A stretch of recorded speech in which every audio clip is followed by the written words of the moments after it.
canalul Party Slime, ca să încep să fac slime cu acest lipi. Da. Sper că nu are capac aici. Ia. Wow! Că mi-a luat bunica două, acesta galben cu colorant, presupune el că este transparent. O să încerc să fac.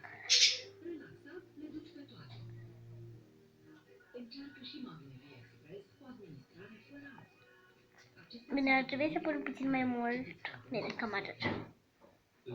Să consumat puțin. Nu voi pune spumă de ras. Bine, hai să încep să pun foarte puțin. În lingură voi pune. Mega puțin. Continuare, mi se descarcă telefonul, dar nu prea mai are baterie. Dar nu contează. Mai pune foarte puțin spumă, adică am pus foarte puțin spumă de ras. Se face galben. Să spun ca să mai vedem. Foarte puțin. Cam atât. Să vedem dacă se activează. Adică presupun că da. Să vedem dacă e bun pentru slime. Că unele videouri nu sunt.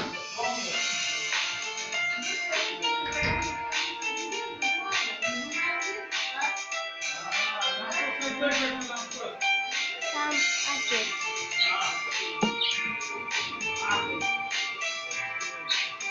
Da. Lipiciul ăsta chiar e bun pentru slime.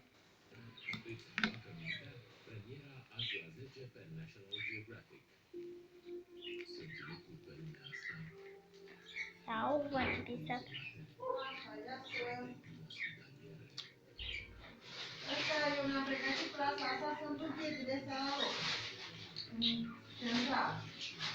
Cred că pentru slime...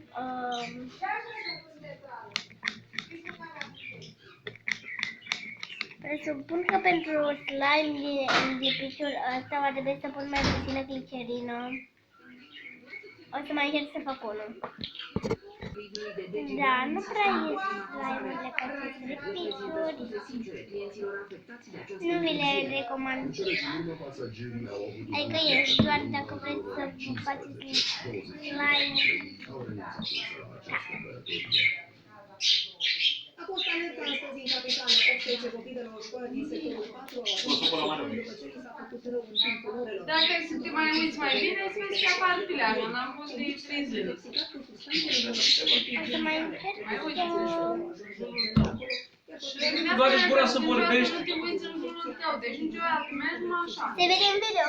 Cald. Se vede în video. Nu trebuie să mai nimica, dar le lași acolo unde dam cum mi le pregătesc, da? Mi le spălă și mi le iau.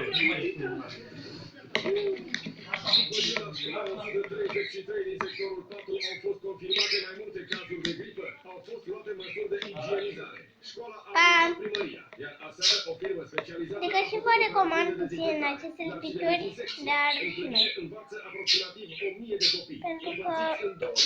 Alarma s-a dat pentru elevii care au mers... Este destul de bine, numai că mie mi se pare că...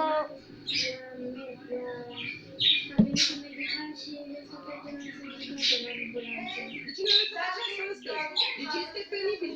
S-au îmbolnăvit toți copiii. Ce să faceți mea? Cum să zic? De ce? Am venit cu telefon și mi-a zis că e în ambulanță și că e rău. Nu știu ce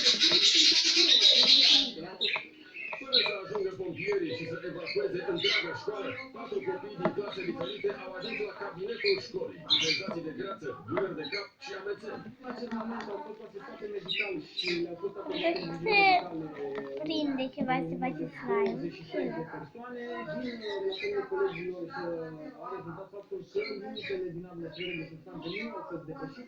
Trebuia să-i trimitem la spital ce se face. I-a fost rău. Eu sunt director unei din clase, copiii dumneavoastră din clasă, cât sunt ei? Două fete. Reprezentanții primăriei au încercat să explice situația. Deci, pa!